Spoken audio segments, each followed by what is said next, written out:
They split the family restaurant between all my siblings and said, "You're too incompetent." So I opened my own place across the street and put them out of business within 6 months. Help us keep the stories alive. Subscribe today. And please share your location in the comments. It makes our audience feel like one big family. I'll never forget the smell of Mama's peach cobbler wafting through the hospital room 3 days before she died. She squeezed my hand and whispered, "Serena, baby, you got something special. Don't let nobody tell you different." 2 weeks later, I sat in attorney Mark Graham's office, surrounded by my siblings. My older brother Terrence kept checking his Rolex. Twin sisters Casey and Monique whispered and giggled like we weren't about to hear our dead mother's final wishes. My younger brother DeAndre just stared at his phone, probably texting his girlfriend. "The restaurant, Mama Lou's Soul Kitchen," Mr. Graham began, adjusting his wire-rimmed glasses, "will be divided equally among Terrence, Casey, Monique, and DeAndre." My stomach dropped. "Wait, what about me?" Terrence smirked. "Let him finish, Serena." Mr. Graham cleared his throat uncomfortably. "Your mother left you $20,000 in her personal recipe book. However, she included a letter." He handed me a cream-colored envelope. My hands trembled as I opened it. "My dearest Serena," it read, "I love you, but managing a business requires skills you haven't developed. Your siblings have college degrees and business experience. I'm leaving you seed money instead. Use it wisely." The words blurred through my tears. 16 years I'd worked at that restaurant. 16 years of double shifts, covering for my siblings when they had more important things to do. 16 years of perfecting every recipe, learning every supplier, knowing every regular customer by name. "This is bullshit," I whispered. "Language," Casey said, examining her acrylic nails. "Mama knew what she was doing. You barely finished community college, girl. This takes real business sense." Something inside me shattered, then hardened into steel. 3 days after the will reading, Terrence called an official family meeting at the restaurant. Sunday evening after closing, the 5 of us sat in the main dining room where Mama's smiling photo hung on the wall. The scent of fried catfish and collard greens still lingered in the air. "First order of business," Terrence announced, pulling out a leather portfolio. "We're making some changes. The restaurant's been stagnant for years." Stagnant. I couldn't believe what I was hearing. "We've been packed every weekend. There's a waiting list for Sunday brunch." DeAndre laughed. "That's exactly the problem, sis. We're leaving money on the table. We need to modernize, increase prices, cut costs." Monique chimed in. "We're thinking of dropping some of the older menu items. Nobody wants oxtails and pig feet anymore. We need to attract a younger, more affluent demographic." My chest tightened. Those dishes are Mama's legacy. People drive from 3 counties away for her oxtails. "We're her legacy," Casey corrected coldly. "Mama's gone. This is our restaurant now. Well, not yours, obviously." I stood up, chair scraping against the hardwood floor. "I worked here since I was 14 years old. I know every recipe by heart. I built relationships with every supplier in the city." Terrence leaned back, fingers steepled. "That's exactly why we want you to stay on. As a line cook. We'll pay you $12 an hour." 12. My voice cracked. I was making 18 as assistant manager. "You're not management anymore," he said simply. "Take it or leave it. And Serena? You're not allowed in the office or near the books. You're too emotional for business decisions." The word hung in the air like a slap. I took the job. I needed the money, and foolishly I thought I could change their minds. For 6 weeks I watched them destroy everything Mama built. They fired Miss Geneva, our 68-year-old hostess who'd been there since the restaurant opened. They replaced her with a 22-year-old Instagram model who couldn't tell collard greens from kale. They computerized ordering, but nobody knew how to use the system. On a packed Saturday night, I watched tickets pile up while my siblings argued in the office. I jumped in, organizing the kitchen, calling out orders, keeping everything running like always. "What the hell do you think you're doing?"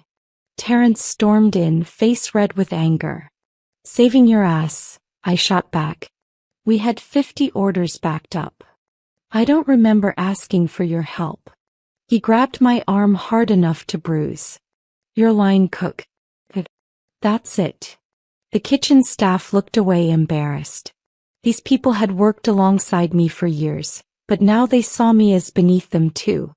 Terrence had made sure of that, constantly reminding everyone that I was just kitchen help now. That night I found Mama's recipe book at home. Inside the front cover she'd written something I'd never noticed before. "Serena, these recipes are more than food. They're love, history, and power. Remember that." I traced her handwriting with my finger. The book contained everything, but it also contained her secret recipes. The ones she'd never written down for the restaurant. The ones she'd only taught me during those early morning sessions when it was just us in the kitchen. My phone buzzed. A text from Casey: "Don't bother coming in tomorrow. You're fired. Terrence says you're insubordinate." I sat in my tiny studio apartment, staring at that text until the words blurred. Fired. From my own family's restaurant. My phone buzzed again. This time it was Mark Graham, the attorney. "Serena, I'm calling because I owe you the truth." His voice was heavy with guilt. "Your mother's will. It wasn't her final version. 3 months before she died, she'd rewritten everything, leaving the restaurant to you. She told me her other children had shown no real interest in the business." My heart stopped. "What are you talking about? Your siblings visited her in the hospital the day before she passed. When I came with the new will for her signature, she was heavily sedated. They told me she'd changed her mind, that she'd decided to split it among all of them instead. I should have questioned it more thoroughly. But Terrence seemed so confident, had such specific legal language prepared. "I failed you and I'm sorry." The phone slipped from my hand. My siblings had manipulated Mama on her deathbed. They'd stolen my inheritance while she was drugged and dying. Rage flooded through me, hot and clarifying. I picked up the phone with shaking hands. "Can we prove it? I have my notes from our meeting about the new will. I have the draft she approved. But Serena, litigation would take years and cost money you don't have. I'm willing to testify if you want to fight this, but the courts generally respect witnessed wills unless there's clear evidence of coercion." I thanked him and hung up. Then I opened my laptop and looked at my bank account. $23,847. The $20,000 from Mama plus what I'd saved. I pulled out the recipe book and flipped through pages of her handwriting, her legacy, my inheritance. The one thing they couldn't take from me. Then I did something crazy. I searched for commercial real estate. The building sat directly across the street from Mama Lou's Soul Kitchen, an old diner that had been vacant for 8 months. The previous owner had died and his kids wanted it gone fast. The real estate agent, Beatrice Joyner, was skeptical when I called. "It needs work," she warned as we walked through the space the next morning. "Plumbing issues, outdated electrical, the kitchen equipment is ancient." I ran my hand along the prep counter. The layout was almost identical to Mama's place, like it was meant to be. Sunlight streamed through grimy windows, and I could see my siblings' restaurant across the street. Terrence was parking his BMW, probably heading in to make more improvements. "The owner's kids want $35,000, Beatrice said. "But between you and me, they'd probably take 28. They just want it off their hands. I'll give you 25,000 cash, close in 2 weeks. Her eyes widened. "That's aggressive." I'm motivated. I met her gaze steadily. Can you make it happen? She made calls while I explored the space. The walk-in cooler still worked. The stove needed replacing, but the ovens were salvageable. I mentally calculated costs. Equipment, permits, licenses, supplies. It would be tight, dangerously tight. One mistake and I'd be broke and homeless. My phone buzzed. Monique had posted on social media. New menu drop at Mama Lou's. Out with the old, in with the bold. Hashtag new generation, hashtag soul food reimagined. The photo showed their new menu. Prices had doubled. Oxtails were gone, replaced by braised short rib with truffle reduction. Fried catfish was now pan-seared sustainable fish with microgreens. Beatrice returned, smiling. They accepted $25,000. We can close next Friday. Let's do it. Walking out, I saw Terrence through Mama Lou's windows, gesturing angrily at staff. A family walked out looking disappointed, probably at the new prices or pretentious menu. Perfect. I spent that night creating a business plan on my laptop, fueled by gas station coffee and pure rage. Every decision my siblings made gave me ammunition. They'd abandoned authenticity for pretension. They'd fired loyal staff. They'd erased Mama's vision. I would do the opposite. First, I called Jerome Williams, our old fry cook they'd fired for not fitting the new image, which really meant he'd questioned their ridiculous truffle oil everything approach. Jerome, it's Serena. I'm opening my own place. You interested? Silence then. Girl, I heard what they did to you. I'm in. When do we start? Next was Miss Geneva. When I reached her, she cried. Baby, I thought I was done. These old bones still know how to seat folks and make them feel welcome. You're not old, Miss Geneva. You're experienced. And I need the best. One by one, I called every person my siblings had fired or disrespected. By midnight, I had a full staff committed. People who understood Mama's vision because they'd lived it. People hungry for vindication.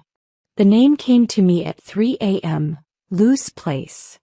Simple, authentic, directly referencing Mama without stealing their trademarked name. I designed a logo on Canva. Nothing fancy, just warm and welcoming. Then I did something strategic. I pulled out Mama's secret recipe book and selected her most legendary dishes, the ones she'd never put on the restaurant menu. Her grandmother's brown gravy that people literally dreamed about. Her special hot sauce recipe that had 3 types of peppers and a secret ingredient nobody could identify. Her peach cobbler that made grown men weep. I would open with a menu that was 100% authentic soul food, priced fairly, using the recipes my siblings didn't even know existed. At dawn, I drove past Mama Lou's. Already I could see the difference. The morning rush that used to wrap around the block was just a handful of people. A "We're hiring" sign hung in the window. My phone rang. Unknown number. Hello. Serena? This is Raymond Patterson. I own Patterson's Produce. Your brother's been late on payments and frankly he's a nightmare to work with. I heard you might be opening something. I'd love to do business with you. Mr. Patterson, you got yourself a deal. One by one our old suppliers were calling. Word was spreading fast.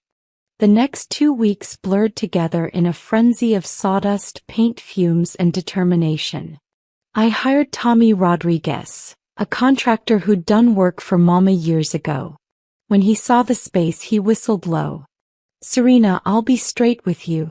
This is a $15,000 job minimum, and that's with me giving you family rates. My heart sank. I'd budgeted $8,000 for renovations. What if I help? What if my staff helps? Tommy thought for a moment. You serious about getting your hands dirty? Tommy, I've spent 16 years elbow deep in dishwater and fryer oil. Try me. All right. I'll charge you for materials and my time for the technical stuff. electrical, plumbing, gas lines. You and your crew handle demo, painting, cleaning, basic installation. We can get it done for 10,000. Every evening after Tommy left, my team arrived. Jerome stripped old wallpaper while Miss Geneva scrubbed decades of grease from the vent hoods. Malik, our former dishwasher, painted walls a warm butter yellow. Destiny, who'd been Mama's prep cook, organized the walk-in cooler. We worked until midnight, then I'd go home and finalize menus, design flyers, secure permits. I was running on 4 hours of sleep in spite. One night, Casey and Monique walked past, heading to their cars after closing Mama Lou's. They peered through our uncovered windows. I was on a ladder, painting trim, covered in paint and sweat. Casey called out, "Cute little hobby you got there, Serena. Let us know when you're ready to give up and beg for your job back." Their laughter echoed down the street. Miss Geneva put a hand on my shoulder. "Don't let them get to you, baby." "I'm not," I said, dipping my brush back in the paint. "I'm letting them motivate me." The next morning, I filed my business license, permits, and insurance. Everything was legal and proper. Lou's place would open in exactly 3 weeks, the day before Mama Lou's first anniversary under new management. With 1 week until opening, I made a decision that would change everything. I visited Mama's grave at Evergreen Cemetery, bringing fresh flowers and her favorite butterscotch candies. Sitting cross-legged on the grass, I opened her recipe book. "Mama, I need your help," I whispered. "I need people to understand what we're really about." That's when I noticed it, tucked in the back of the book, a loose page I'd somehow missed. It was a letter dated 2 months before she died. "Serena, if you're reading this, then my other children have shown their true colors. I'm not surprised, baby. I saw it coming. That's why I gave you this book and not them. These recipes aren't just food. They're our family's history, going back 5 generations. Your great-great-grandmother was enslaved in Mississippi, and she used these recipes to keep our family's spirit alive when everything else was being taken from us. This is your birthright. Cook with love, baby girl. Cook with pride. And when they try to tear you down, remember, you already have everything you need." Tears streamed down my face. I took a photo of the letter and posted it on social media with a simple caption, "Lou's place opens next week. Authentic soul food cooked with love and history.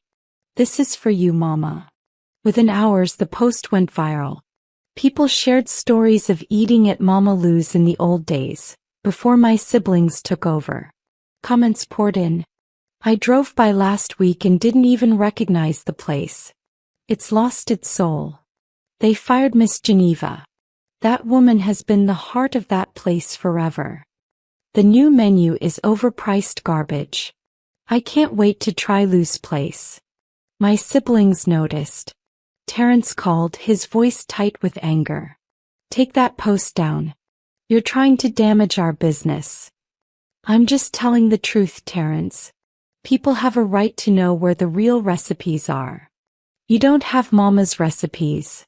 We have them all at the restaurant." "No," I said calmly. "You have the basic versions. I have her secrets. The ones she only taught me." The line went dead. Opening day arrived with August heat that made the asphalt shimmer. We'd been prepping since 4 a.m., smoking meats, simmering gravies, baking cornbread. The restaurant smelled like heaven and history combined. Miss Geneva had decorated with photos of Mama through the years, each one telling a story of dedication and love. At 11 a.m. we unlocked the doors. I'd advertised a soft opening, expecting maybe 20 or 30 people. Instead, the line stretched around the block. People who'd loved Mama's cooking before my siblings ruined it. People who'd seen my viral post. People who believed in second chances and justice. The first customer was Mr. Harold Jenkins, who'd been eating at Mama's place every Sunday for 32 years, until the new management told him he was taking up space during peak hours because he ate slowly. Miss Serena. His eyes were wet as he looked at the menu. You got your mama's oxtails? Yes, sir, Mr. Harold. Made exactly the way she taught me. When I brought his plate, he took one bite and closed his eyes. That's it. That's the taste. Welcome back, Lou. By 2 p.m., we'd served 200 people and run out of 3 menu items. The kitchen was chaos, but it was beautiful chaos. Jerome worked the fryer with precision. Destiny's prep work was flawless. Even Miss Geneva, who'd worried her legs couldn't handle a full shift, was glowing with purpose. Across the street, I could see Mama Lou's through the window. Maybe 10 customers all day. Terrence stood outside watching our line with a face like thunder. At 8 p.m. we finally closed, exhausted and exhilarated. We'd made $4,200 in one day, more than I'd dared hope. The team gathered around the prep table and I poured everyone sweet tea. This is just the beginning, I said. They're going to come at us hard now. Are you ready? Born ready, Jerome said, and everyone cheered. My siblings didn't take my success quietly. On Tuesday, health inspectors showed up at Lou's place.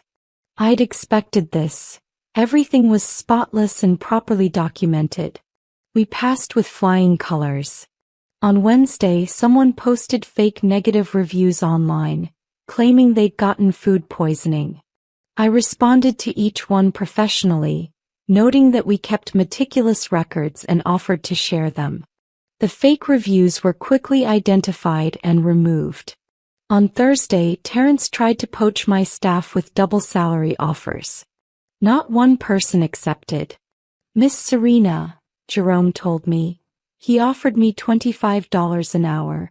I'm staying for my current 15 because this ain't about money. It's about respect. But Friday brought their most vicious move. I arrived at 5 a.m. to find a city inspector with a cease and desist letter. Someone had claimed I was using Mama Lou's proprietary recipes. This is ridiculous, I told Inspector Davis, handing him Mama's original recipe book with her handwritten notes. These recipes have been in my family for generations. My mother taught them to me personally. He examined the book, comparing recipes to what we'd served. Ma'am, these recipes are clearly different from what's being served across the street. I've eaten at both places. Trust me, there's no comparison. This complaint is frivolous. He handed me a dismissal form. You're clear. And off the record, your catfish is incredible. That evening, Casey and Monique came into Lou's place during dinner rush. They sat at a table near the window, loud and disruptive. Is this supposed to be gravy? Casey announced loudly. It tastes like poverty. Monique laughed.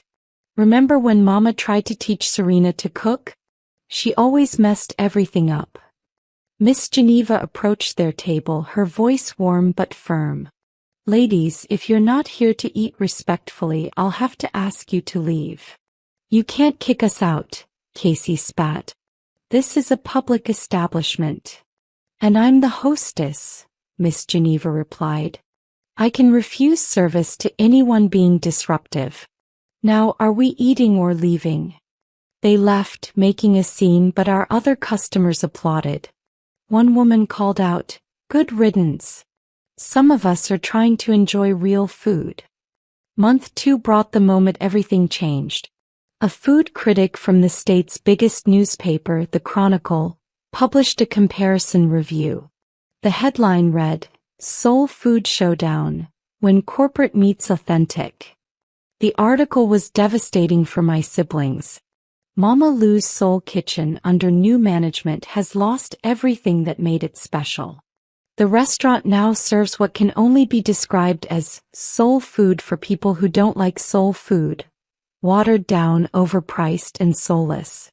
Their $38 braised short rib with truffle reduction tastes like an identity crisis on a plate.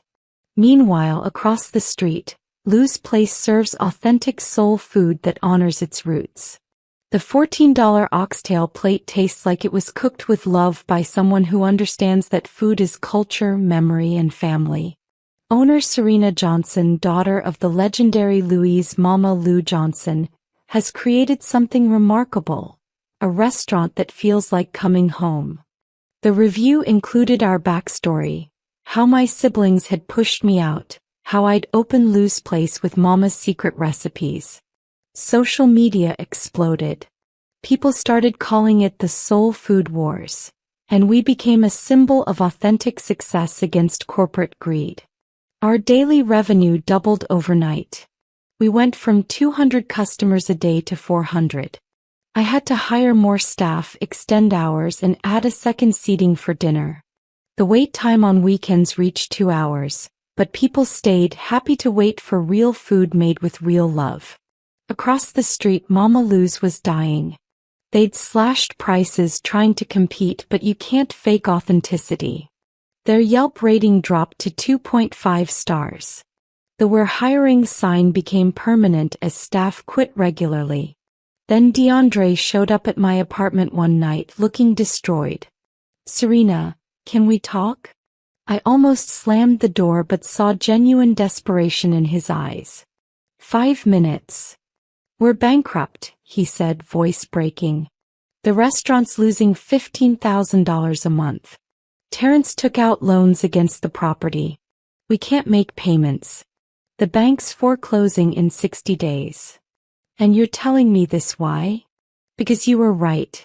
About everything. We destroyed what Mama built, and we destroyed it because we didn't respect it, didn't respect you." "I don't want your apology, DeAndre," I said, my voice harder than I'd ever heard it. "You want absolution. There's a difference. Serena, please. We're family." Family. The word tasted bitter. "You stole my inheritance while Mama was dying. You humiliated me in front of people I'd worked with for years. You tried to sabotage my business with fake health complaints. Now you're broke and suddenly I'm family again." He flinched. "I know we were wrong. You don't know anything." I pulled out my phone and showed him Mark Graham's message, the one about Mama's original will. "You manipulated a dying woman. That's not being wrong, DeAndre. That's being evil." His face went pale.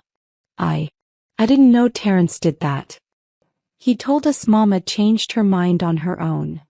And you believed him because it was convenient. Because you wanted the restaurant without putting in the work." I stood up, done with this conversation. "You have 60 days? Good. Use them to figure out what you're going to do with your lives, because Lou's place isn't hiring." After he left, I called my team together at the restaurant. "Mama Lou's Soul Kitchen is closing in 2 months. The bank's foreclosing. I wanted you to hear it from me first." Jerome raised his hand. "Are we buying it?" The question stunned me. "What? You've got the money now, the reputation. That building's got better equipment, more seating. Are we buying it and expanding?" I'd been so focused on survival I hadn't thought about victory. I'd need to see the numbers. Miss Geneva smiled. "Baby, we've all been saving articles about you. You're not just successful, you're profitable. You could buy that building for less than its value, probably get the bank to negotiate since they want it off their books. But that's their restaurant. Mama's original place." "No," Destiny said firmly. "It stopped being Mama's place the day they fired Miss Geneva and started serving that truffle nonsense. You're not taking anything from them. You're rescuing something they abandoned." The idea took root. 2 locations. The original building's historic significance plus Lou's Place's proven success. I could honor Mama's memory properly, restore the original building to its former glory. 3 months later, I stood in the original Mama Lou's Soul Kitchen building, now officially Lou's Place downtown, watching contractors restore the space to its authentic glory. I'd bought it from the bank for $60,000, including all equipment. Combined with a small business loan, I'd turned Mama's legacy into a growing empire. My siblings' final day in the building had been awkward and sad. Terrence couldn't look at me. Casey and Monique cried as they packed up Mama's photos. Photos I'd let them keep because spite had its limits. DeAndre was the only one who apologized again, genuinely this time. "I'm enrolling in culinary school," he told me. "I'm going to learn this the right way. Maybe someday if you ever forgive me I could work for you." "Maybe someday," I'd said non-committally. Some wounds needed time. Now, 6 months after opening Lou's Place, I had 2 thriving restaurants, 15 employees, and a feature in Essence magazine titled From Disinherited to Dynasty: How One Woman Reclaimed Her Mother's Legacy. I'd hired a business manager, Beatrice Joyner's daughter Dana, who'd graduated with an MBA and believed in what we were building. On the anniversary of Mama's death, I hosted a community dinner, free soul food for anyone who'd loved her. Over 500 people came. Mr. Harold Jenkins gave a speech about Mama's kindness. Miss Geneva cried happy tears. Jerome's oxtails earned a standing ovation. I stood outside as the sun set, looking at both my restaurants. My phone buzzed, a message from Mark Graham: "Your mother would be so proud." I thought about Mama's letter, about 5 generations of recipes and resilience, about being called incompetent by people who'd never understood that competence without heart is just efficiency. I'd proven them wrong, not through cruelty but through excellence, not through revenge but through remembering what mattered. "I hope so, Mama," I whispered to the evening sky. "I really hope so." Across the street, the empty building that once tried to erase me now bore a "Coming Soon" sign. Someone else would try to make it in this neighborhood in Mama's long shadow. I wished them luck. There was room for everyone who cooked with love. I'd started this journey angry and hurt. I was ending it grateful and strong. That was its own kind of justice. The best kind, actually. The kind that built something beautiful from something broken. And that, I realized, was the real recipe Mama had left me.